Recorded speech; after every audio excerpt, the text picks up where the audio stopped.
magaalaa isaanii London keessatti hiriira garagaraatu gaggeeffamaa jira. Hiriirri kun gartee maqaa Patriots takkaa'u gartee sabboontoota biyyaa jedhamee gartee kan beekamu. Akkasumas sanitti gaasanii hojii wal qabatee guyyaa irraan tanaa mootummaan biyya UKdha takkaa'u United Kingdom baqattoota heeraan ala biyya teenya seenan akkaataa daddafnee itti biyya teenya keessaa baafu san irratti faxinaan hojjechuudhaaf qophiidha yaada jedhan ibsa godhaniiti jiran. Akkasumas sanitti mootummaan Ameerikaatii fi warri Chaayinaadhaa marii torbaan dabre kana gaggeessaa turan san irratti akka isaan lameen jidduu waliigaltee takkaillee akka hin turin irraa haasofneeti ture. Garuu guyyaa irraan tanaa mootummaan Chaayinaadhaa akka jechaa jirtutti mariin pirezidantii Ameerikaatii fi pirezidantii Chaayinaa jidduutti gaggeeffamte san eegalli mariidhaatii takkaa'u immoo waliigaltee takkaillee odoo hin jirre isaan kun walgahii gaggeessanii takkaa'u walgahii fuulduraatiif karaa tolfachuudhaaf jecha marii godhanii jechaa jiranii. Wanni kanaatuni amma dura takkaa taatee hin beektu garuu immoo waan haaree wanni isaan himaa jiran maal jechuu akka barbaadan isiniif irraa hima jechuudha. Akkasumas sanitti mootummaan Iraan gara isaaniitiin gara waraanaatiinis ibsa adda addaa baasaatii jiran. Gara waraanaatiin inumaatu ummata isaanii akka lola as deemuuf qopheessaa jiranitti waraanninis akkasumatti gaa TVleen biyyaatis ummata biyyaa akkaataa meeshaa waraanaa takkaa'u qawwee itti fayyadamuu danda'an TV irraa garsiisaatii jiran. Gara kaaniin oduun ammaan tana bahaa jirtu akka jettutti mootummaan Israa'elii fi Ameerikaadhaa yeroo gabaabduu keessatti torbaan ammaas deemu kana torbaan borurraa eegalu kana keessatti yeroo gabaabduu keessatti Iraan haleeluudhaaf ta'anii jaaniitii odeessaa jiran. Miidiyaaleen warra Israa'el jechuudha. Channel 12 fi Channel 14tu oduu akkanaa tana dhiheessaa jira jaaniitii odeessaa jiran. Akkasumas sanitti pirezidantiin Ameerikaatis reefuun tana mootummaa Iraan tana irra deebi'ee haareetti dinniina jajjabaa yoo isaan akkuma gartee amma duraatti marii malee waliigaltee takkaillee kan goone taate yeroo gabaabduu keessatti lolatti gargaluu deemna jechuudhaan dubbachaati jira jaaniiti gaa miidiyaaleen irraa odeessaa jiran.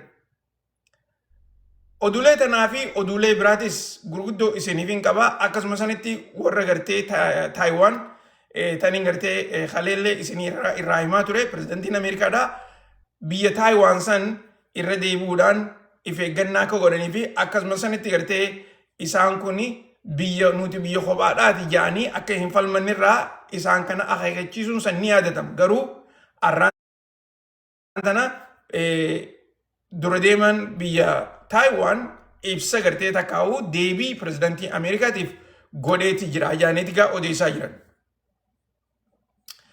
Akkasumatti gaa wanta takkaas ta'e gartee isin ijaan arguu qabdan jee yaadu isin garsiisaa guutumatti itti dhiyaaddaadhaa isin nyan. Yeroon oduu isinii himu garuu isinis gartee harka keessaniin taaptaa godhuu hin dhiisinaa, koppiiliin godhuu hin dhiisinaa. Tiktaakiin algoritimiin kun haalaan akka dadhabaa ta'e ni beektanii akka gartee gaa akka baranitti akkaawuntii nurratti hin miine takkaa'u hin cufneef jecha harka keessaniin taaptaa godhuu hin dhiisinaa. Durarratti mootummaan United Kingdom akka jechaa jirtutti baqattoota heeraan ala biyya teenya seenan takkaa'u gaa warreen biyya teenya keessa dhufanii mirga isaanii falmachuudhaaf assaayilama gaafachaa jiran kan ilaarraan tanaa warra assaayilamas hin harkatin takkaa'u immoo piroosesa irra jiran qabnee biyya teenya keessaa bikka irraa dhufanitti deebisuudhaaf qophiidhaa jechaa jiran. Hojii tan yeroo hojjennu daddaffiidhaan yoo gaggeessine akkasuma sanitti rakkoolee biyya teenya keessatti deemaa jirtu furmaatanii taatii jaaniiti gaa dubbachaa jiran. Kanuma wajji wal qabatee guyyaa irraan tanaa magaalaa London keessatti ummanni biyyattiidhaa warreen gaa maqaa Patriot takkaa'u sabboontoota biyyaa ja'amaniin hiriira bal'aa gaggeessaniiti jiran. Akka odeessaa jiranitti hiriira kanarratti nama 1000 lakkaa'amu yoo xiqqaatee 200 fa'aa ni ta'an jaaniitti odeessaa jiran. Jarreen kuni warra hojii isaanii gaa yeroo gabaabduu keessatti mootummaa tana dura dhaabbachuudhaan akkasuma sanitti mootummaan garee leebariidhaa waan immigireeshinaa irratti waan hojjechaa jiran galmaan hin geenye tanaafuu nuti garee biraa filachuudha qabna takkaa immoo warreen mootummaa tana gaggeessaa jiran aangoorraa if kaasuu qaban takkaa riizaayinii godhuu qaban jaaniiti odeessaa jiranii jaaniiti gaa miidiyaaleen addunyaadhaa warra kana gartee viidiyoolee isaanii guyyaa kana olii gad oofaa jiranii jechuudha. Dubaga immigireeshinuma kanarratti waan immigireeshina Ameerikaa irrattis gartee ta'e takka isiniin garsiisa. Torbaanuma kana keessa akka gartee miidiyaaleen jechaa jiranitti namtittiin na duuba gartan tuni jiraattu Ameerikaadhaati namtittiin tuni nama giriin kaardii qabu biyya tana keessatti nama gartee heeraan biyya tana keessa jiru jechuudha. Isii vakeeshinaaf biyya biraa deemtee asitti gaa deebuu jirtu. Mootummaan Ameerikaadhaa isii tana qabdee akkasitti asirraa gara dhuftetti gartee akka deebisuudhaaf deeman inumaatu Ameerikaa akka hin seenne isii dhorkuu isaanii miidiyaaleen gabaasaati jiran. Namtittiin tuni nama giriin kaardii qabu nama gartee faamilii isiitii wajjin vakeeshina deemte asitti gartee akka hin deebine kan godhan kuni isiin tuni heera cabsiteetii miti akkanumatti gartee warreen immigireeshinaa akka gartee isin asin seenne godhuu isaaniiti jaaniiti odeessaa jiran. Kana gartee amma durallee irra deddeebineeti isinii himaa turre warreen giriin kaardii qabdan biyya tana keessaa yeroodhaaf akka hin baane jennee gartee asirratti irra deddeebineeti isinii himaa turre. Maaliif namni gartee ani giriin kaardiin qaba heeraanin as jira deemee deebi'uun hin danda'afaa jeeti deema. Hogguu kana keessa akkuma gartee namtittiin aduuba gartan tanatti warreen immigireeshinaa kuni ifiifi waa murteessan namni tokko akka garteeti biyya tana hin seenne si godhuu ni danda'a.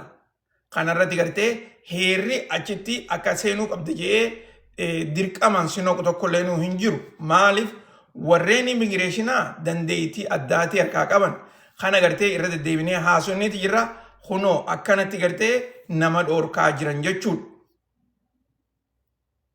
Tanaas gartee quba qabaadha.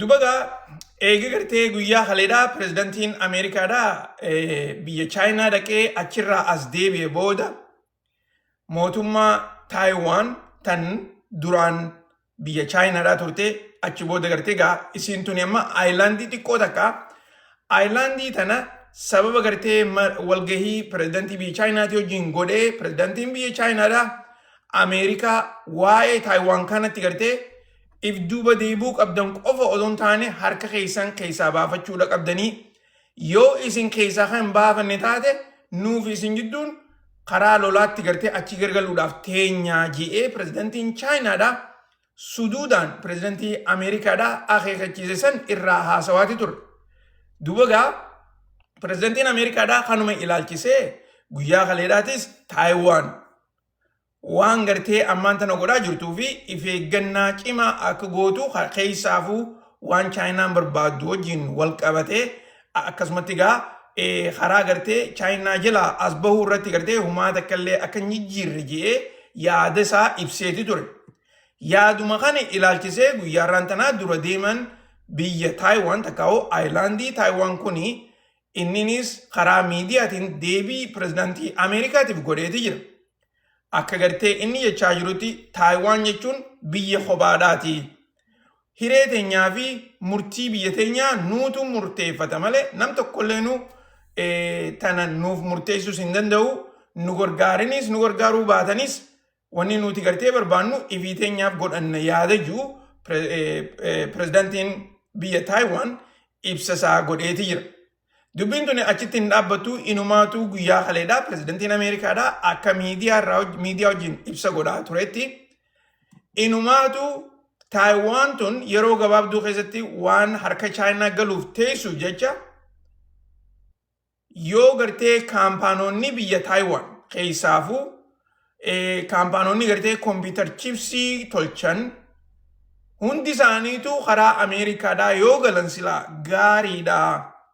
Isaaniifis gaariidha, Ameerikaafis gaariidha yaada jiru pirezidaantiin Ameerikaadhaa dubbatee ture. Okay? Dubagaa kanarratti warreen Taayiwaan haalaan akka aara qaban inumaatu mootummaan Ameerikaadhaatii fi pirezidaantiin Ameerikaadhaa nu eeguu dhiisee kaampaanoota keenya qofa gartee achi keessaa baasanii karaa Ameerikaadhaa galchuu barbaadanii yaada jaan irraa odeessaa jiranii isiniin jechuudhaaf. Na dhagee jirta warri mana keessa jirtanii yaada isiniin jenna. Egaa harka keessanii taaptaa godhuun dhiisinaa, koppiliin godhuun dhiisinaa, sheer godhaadhaa. Ergaa warreen gartee obboleeyyan keenya bika biraa jiranitti.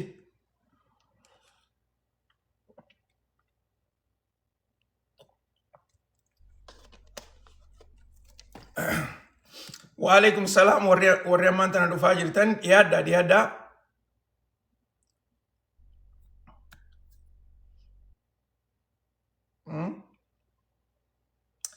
Dhiyaadhaa warri ammaa dhufaa jirtan hundi keessanuu. Okay. Dubagaa oduuleen Ameerikaa keessaa bahaa jirtu tuni akka jettutti pirezidaantiin Ameerikaa Doonaald Tiraamp eega mootummaa Chaayinaatii wajjin marii godhee as deebi'e booda yaaddoleen garagaraa isa qabattee jirti jaaniitii odeessaa jiran. Keessaafuu amata dabre yeroo akkanaa yeroo Ameerikaadhaa fi Chaayinaan karaa ikoonomii irratti gartee wal lolaa turan san teerifii adda addaa walirra kaayanii inumaatu Ameerikaan haalaan akka jabduu taate akka ammallee Chaayinaa tana karaa teerifii qofa odoo hin taane saanshinii adda addaa irra kaayuu dandeessutti olaantummaa jabduun itti mul'attee turte. Garuu immoo ammaan tana eega Chaayinaa dhaqee marii godhee as deebi'e booda keessaafuu amata kana keessaa fi amata dhufu keessatti rakkoolee jajjabduutu pirezidaantii Ameerikaadhaa qunnamuudhaaf ta'a jedhaniiti odeessaa jiran.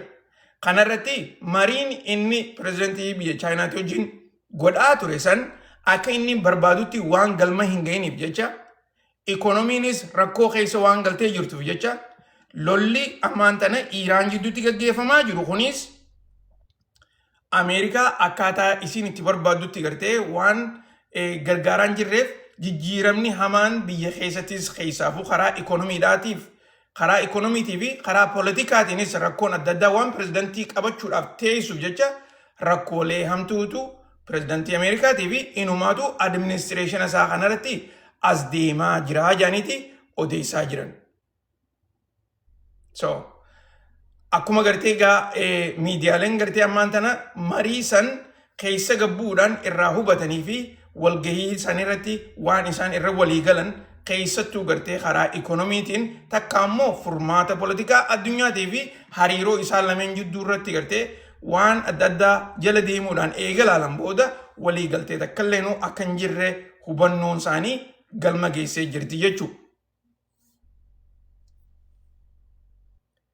Na dhaga'aa jirtanii mi?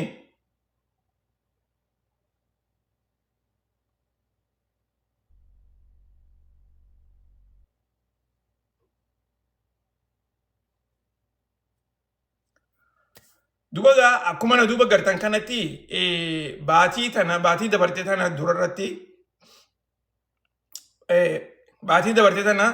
inumaa durarratti dooniin takaa'uu markabni lolaa Ameerikaadhaa USS Gerald Fordin Hormuz irraa takaa'uu naannoo jiddugaleessa bahaatirraa karaa Ameerikaadhaa deebuuf deemaa jeetitiin isinii himaa ture oduu san ni yaadattan jeetiin abdadha.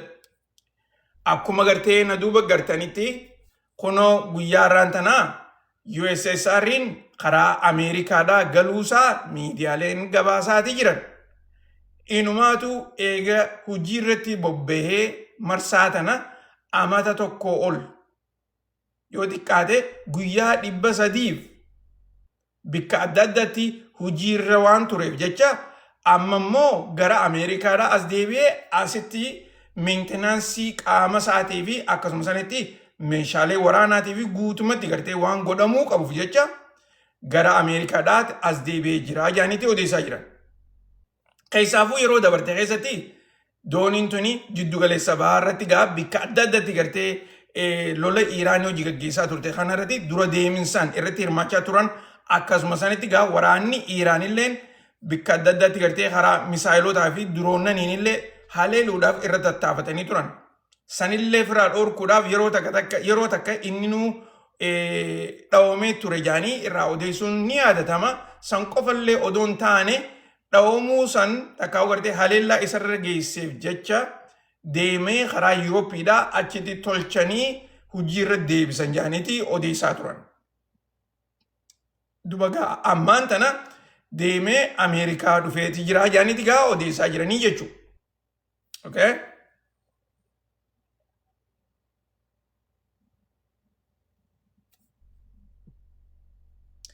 So marii Ameerikaadhaa fi Chaayinaa gidduutti gaggeeffamaa turte tan gartee irra deddeebinee haasawaa jirru tana keessatti guyyaa irraan tanaa mootummaan Chaayinaadhaa akkuma gartee na duba gartan kanatti ganama kana mariin pirezidantii Ameerikaatii fi Chaayinaa gidduutti gaggeeffamaa turte san eegalliidhaa jaaniiti gartee ibsa godhanii jiran. Akkana jechuun isaanii odoo mariin tuni hin dhufin dura wanni isaan gatta'anii mari'atanii takkaa'ummoo leevila ministeeraa irratti itti walii galanii akkasitti booddee gaa pirezidaantonni silaa dhufanii walii mallatteessan san tan godhatamte hin turre. Inumaatuu mariin tuni akka duraan ja'anii odeessan sana odoon taane akka gartee walii mari'achuu danda'an irratti inumaa rakkoo isaan jidduu jirtu. Saniif furmaata godhanii marii jalqabuudha jaaniiti gartee dubbachaa jiran.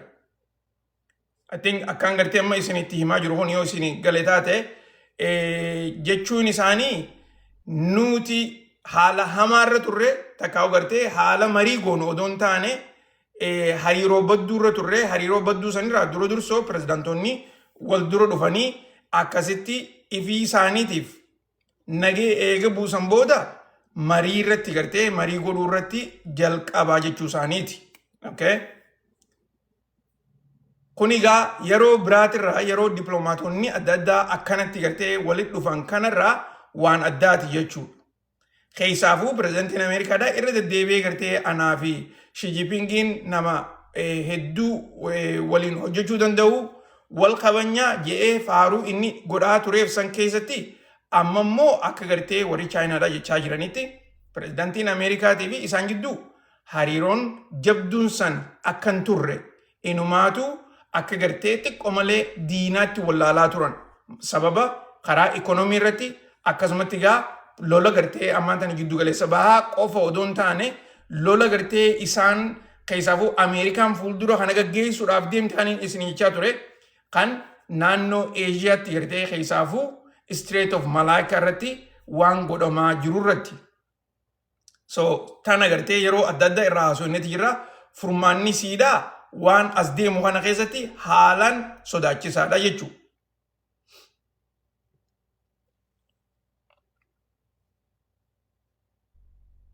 Okay. Duba gaa tanaatanii gidduutti oduulee takka takkataniin isin garsiisutu jira waan takka gartee ta'e isinilleen irraa hubachuu qabdan. Giraafiin na duuba gartan kuni giraafii ajaa'ibaati. Akka gartee mul'achaa jirutti warreen sooshaal miidiyaa gubbaa irratti balaaleeffannaa adda addaa barreessuudhaan akkasuma sanitti balaaleeffannaan kuni hariiroo biyyattiidhaa poolitikaa biyyattiidhaatis ni ta'a akkasuma san lola jiddu galeessa bahaa kana lola Izraa'elii fi warra Falastiinis ni ta'a waanuma gartee ammaan tana addunyaa irratti gaggeeffamaa jiru kanarratti mootummaan asirratti gartee mootummoonni asirratti gartan kun hundinuu nama dila kana hunda nama gartee asii gartan kana mana hidhaatti guuraati jiran. Akkana jechuun isaanii dura dursoo gartee akkuma tartiiba gartanitti biyya Ingiliz keessatti yoo xiqqaate nama 12,000 oliitutu sababa yaada isaanii sooshaal miidiyaa irratti maxxansaniin mana hidhaa jira. Akkasuma sanitti gaa United Kingdom booda Belarus nama 6,000 oliitu mana hidhaadhaa jira. Itti aansuudhaan biyya Jarmanii nama 3,500 oliitu mana hidhaa keessa jira. Akkasumatti Chaayinaadha boodarra kunoo United States keessatti nama 56 odeessaa jiran. Dhugumatti wanni gartee ammaan tana addunyaa irratti gaggeeffamaa jirtu kuni keessaafuu biyyootan dhihaa kuni biyyi akka United Kingdom irraa France akkasumatti America illeen warreen yeroo dheertuudhaaf freedom of speech fi akkasuma sanitti gaa freedom of expression isaan biratti akka gaggeeffamu dura dhaabbannee gaggeessina akka san qofallee odoon taane biyyi teenya demokraasiidha jaanii gartee warreen dhaadatan kuni akka gartee namni hogguu yaada isaa dhiheessu yaada isaatiif jecha akkanatti mana hidhaatti gartee nama dila kana guuruun isaanii haaluma lafarratti gartee jijjiiramaa jiru. Inumaa gartee hogguu laaltan ani as keessa gartee biyya Afrikaadhaa barbaadeetiin dhabe. Afrikaa keessatti namni gartee akkuma fedhetti akkaawuntii isaarra barreessee nagaan jira moo dhiiroo warri gartee giraafii kana dalage biyyootan Afrikaa kana ni irraanfatanii moo ana qofame isin akkam jettan warri mana keessa jirtan. Anis akkasumatti Afrikaa Itoophiyaa illee keessa barbaadeetiin dhabe. Itoophiyaa qofaa miti biyya hedduudha silaa gartee keessa barbaadeetiin dhabe takka illee nuu hin jirtu. Rawaandaanis warra gartee sagalee uummataa hacuucuudhaan beekame. Rawaandaanis Ugaandaanis Itoophiyaa qofaa miti. Soomaaliyaanis akkasuma. Soomaaliyaan illeen Ijjipti illeen garuu gartee egaa biyyootan addunyaa kana jaanii biyyootan Afrikaadhaa tokkollee keessan keenye waanuma ajaa'ibaati dhugatti. Isiinis keessan jirtu. Dhugatti isiinis keessan jirtu.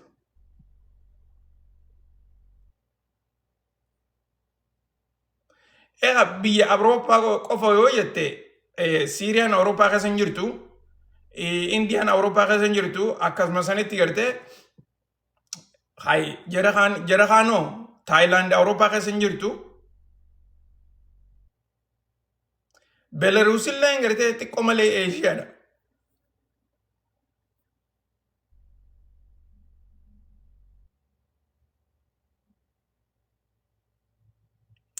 Yaa waanuma ajaa'ibaatu deemaa jira dhugatti.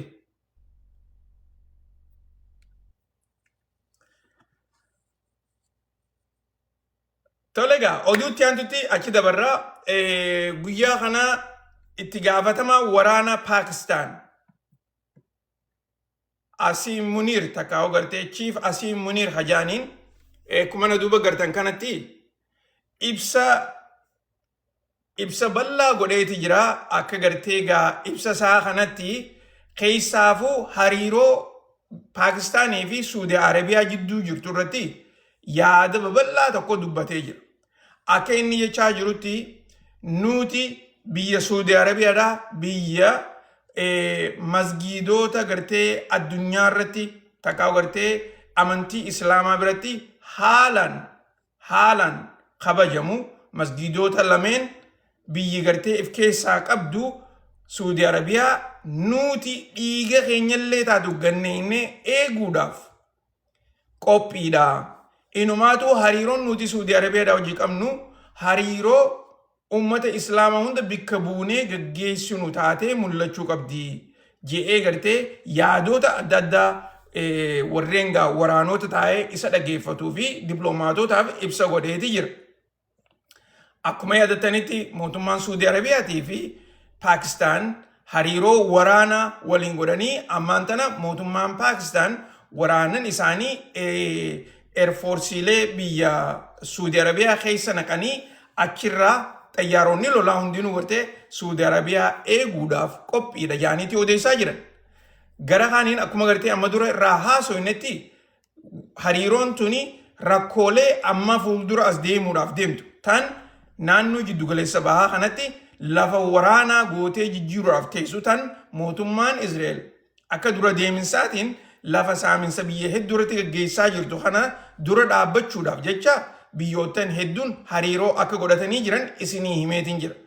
Akka gartee gaa arraan tana asii Muniir jechaa jirutti dhugumatti gartee wanni as deemaa jirtu tuni haalaan akka nama sodaachiftu qofa odoon taane dura dhaabbannee dhiiga keenya ganneenee furmaataaf takkaa'uu gartee mirga Suudi Arabiyaadhaatii fi mirga masgiidota lameen kanaa keessaafuu gartee amantii Islaamaa biratti waan haalaan guddaa taateef jecha inumaatu gartee nuti kanarratti hojjechuudhaaf qophii taanee jirraa jeetigaa dubbachaa ture jechuudha.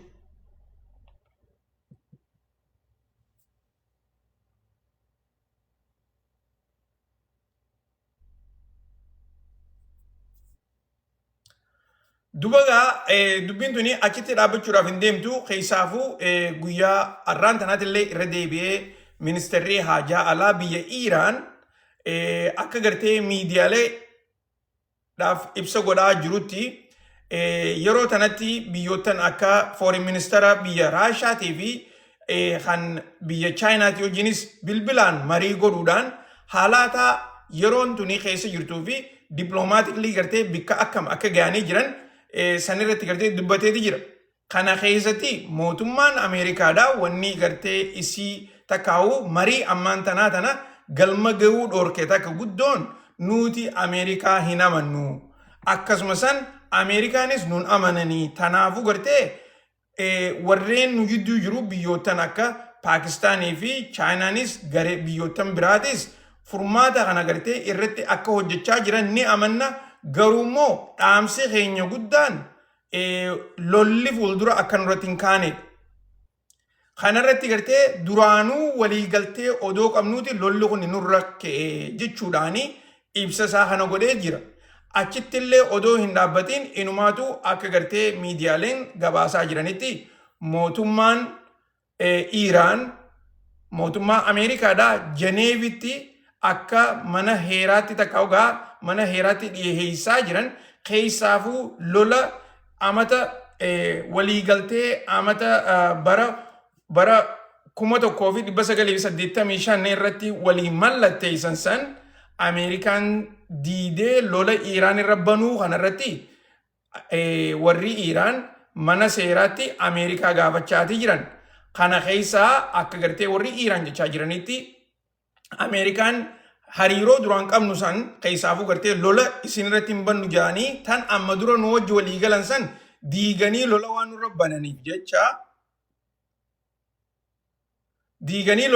bananiif jecha inumaatu badii isaan nurra balleessan karaa gumaatiin nuu kafaluu qabanii jedhaniiti dubbachaa jiran. Kanarratti gartee itti da'uudhaan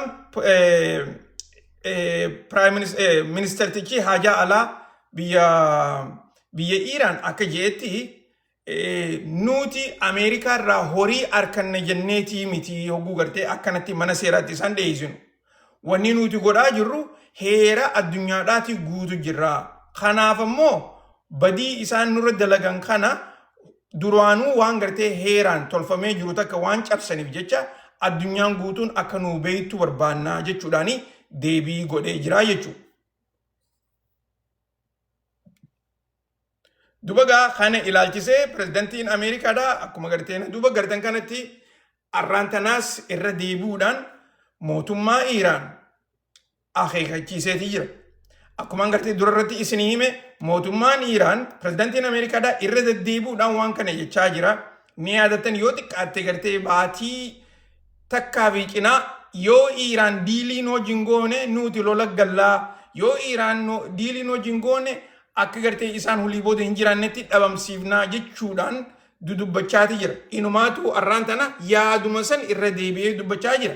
Akka inni jechaa jirutti mootummaan Iiraan yoo yeroo gabaabduu keessatti diiliin hojii hin goone taate nuti lola hamaa kan isaan kana sossoosu irra banuudhaaf qophiidhaa yaadajuu haasawaa jira jechuudha.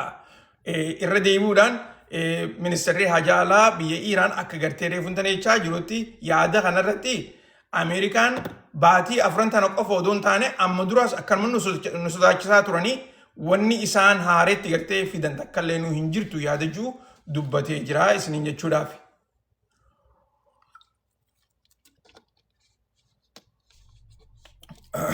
Dhiyaadha warri amma dhufaa jirtan hundi keessanuu harka keessaniin taaptaap godhaa, koppiliin godhaa, sheer walii godhaadha.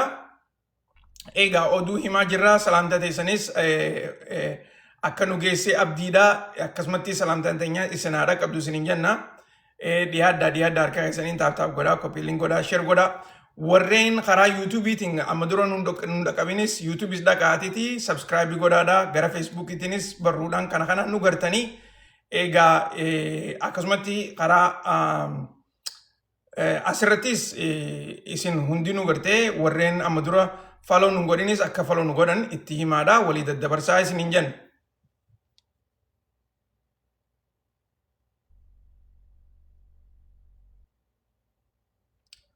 Okay, wanta gata isin garsiisetiin akkasitti gaa oduu itti aantutti achi dabarra. Dursoo akkuma gartee na duuba gartanitti wanni gartan kun hundinuu dooniilee gaazaati. Dooniilee gaazaa tan gartee Hormuz keessa ammallee dhaabbachuu jirtu. Dooniileen tuni hayyama biyya Iiraan malee dabruu hin dandeessu. Irra hedduun isaanii yoo xiqqaate baatii lamafaadhaaf as keessa dhaabbachuu jiran. Cinaan immoo baatii sadiifaa gahaniiti jiran. Warreen lola dura dhaabbatee fi achi booda gartee dhaabbachaa jiran jechuudha. Akkasuma sanatti seeninsaarrattis akkanumatti dhaabbachaa jiran. Wanni nama ajaa'ibsiisu dooniilee 3,000 oliitutu seeninsaa fi beeyinsaarratti walitti qabamee bakka takkatti gartee hafee jira. Kanaaf jecha yeroo gabaabduu keessarraa eegalamee biyyoottan hedduun rakkina gaazaa akkasuma sanitti gaa hamma gartee duraan lafarraa qaban san hunda fixanii amma immoo ikoonomiin isaanii guututti dhaabbachuudhaaf teessii jaaniitii odeessaa jiran. Mootummaan Iiraan akka arraantana jechaa jirtutti gara isaaniitiin furmaata kana godhuudhaaf furmaata gartee gaazoonni kun akka dabru jedhanii bakka isaan karaa isaan qopheessan kan ganama kana ibsaniitu jira. Karaa san qofaan dooniileen akka dabruu dandeessu. Yoo yaadattan guyyaa kalee qofa doonii 30 geessitutu Hormuz keessa dabree ture akka gartee oduuleen bahaa jirtu jettutti dooniileen 30 san waraana Ameerikaatiinis hin tuqamne karaa gartee deemaa jiranii jaaniitii odeessaa jiran. Akkasuma sanitti gaa ammaan tanas mootummaan Iiraan irra deebi'uudhaan dooniileen waraana takkalleen Hormuz keessa hin seenanii garuu immoo dooniileen meeshaadhaan deemtu ta isaan hayyama isaanii fudhatte. Seentee akka ba'uu barbaaddu ibsaniiti jiran. Kana qofallee odoon taane nagee gartee ikoonomii addunyaa kanaaf jecha gaazonni biyya takka ammoo biyyootan gartee isaan friendly country jaaniin akka bahuu danda'u ibsaniiti jiranii jechuudha. Okay?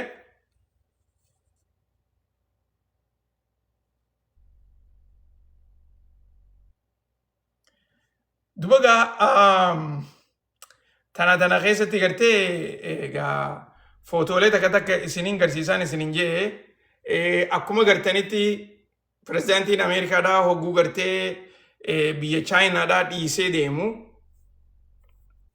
guyyaa kaleedhaa jechuudha.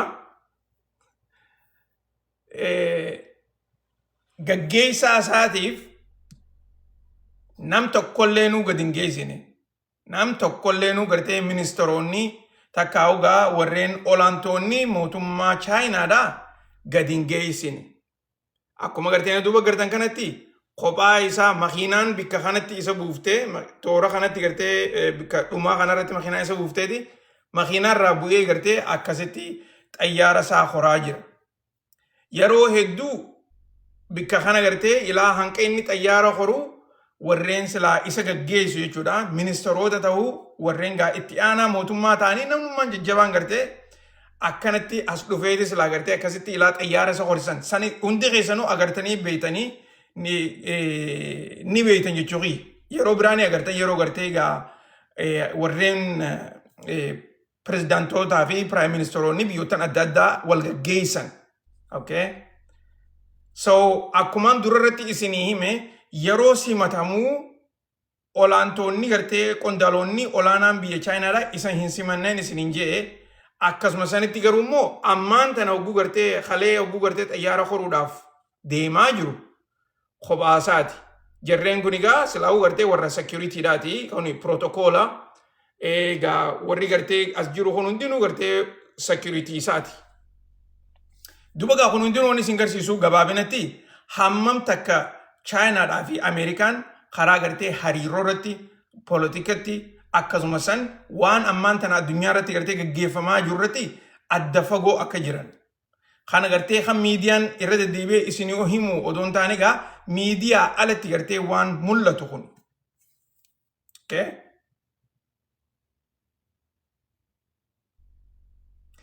Ifaan waan isinii himaa jiru kun. Waan hundarra gartee hogguu laaltan waan miidiyaaleen dudubbatan qofa odoon taane waan miidiyaan namaan himneetu jira.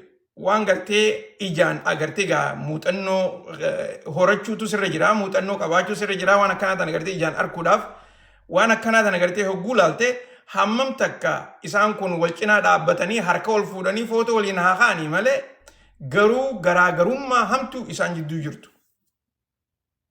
Garaagarummaan akkanaa tuni tan yeroo gabaabduu keessatti furmaata harkattuu miti. Keessaafuu akka gartee duraan miidiyaaleen dubbachaa turanitti mootummaan Ameerikaadhaa olaantummaa isiidhaatiin takkaa'uu marii gartee pirezidaantii chaayinaatii wajjin godhan tanarratti akka injifannoodhaan galuudhaaf ta'an akka inumaatu gartee wanni walgahiin tuni high stake jedhanii gartee ol kaasanii dubbatan sanii achi ta'uu isiidhaa daran inumaatu waa takkaan walgahii takkaan malee marii takkaan malee takkaa'uu gartee waliigaltee takkaan maleedha adda bahanii jechuudha. Okay.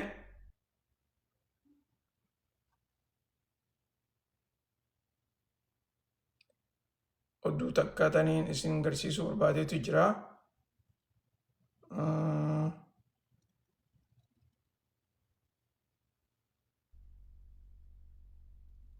Okay. Tana boodaratti itti deebina.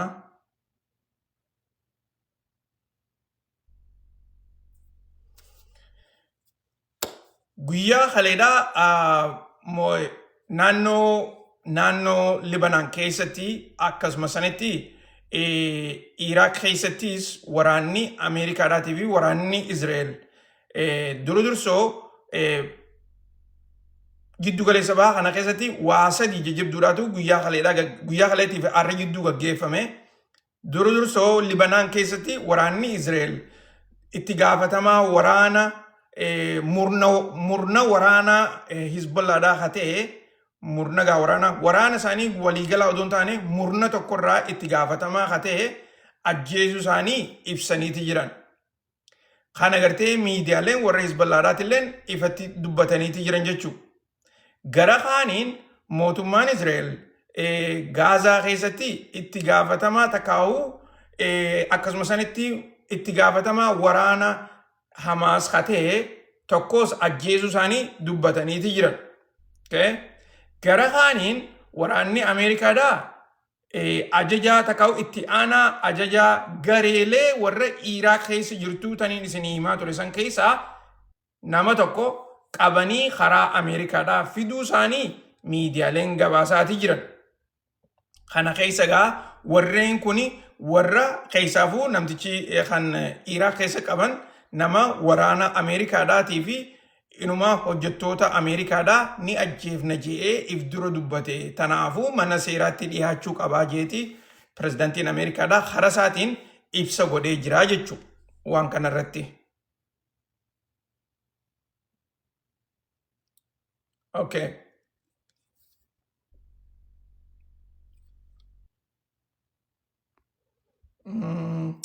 Duba gaa akkuma gartee na duuba gartan kanatti mootummaan Iraan biyya isaanii keessatti tiivuma biyyaa irratti akkaataa uummanni waraana qawwee itti fayyadamu meeshaalee waraanaa itti dhawan waan lolli as deemaa jiru kuni lola miilaa ta'eef jecha uummanni isaanii gartee akka qophii godhan tiivi irratti barsiisaa jiranii jaaniiti odeessaa jiran. Wanni kuni TV tokko qofaa miti TVleen biyya Iiraan kan garagara warreen gaa ajajoota waraanaa yaamanii gartee istuudiyoo keessa amma namticha kana gartee yoo laaltan istuudiyoo keessatti qawwee dhawaa jira.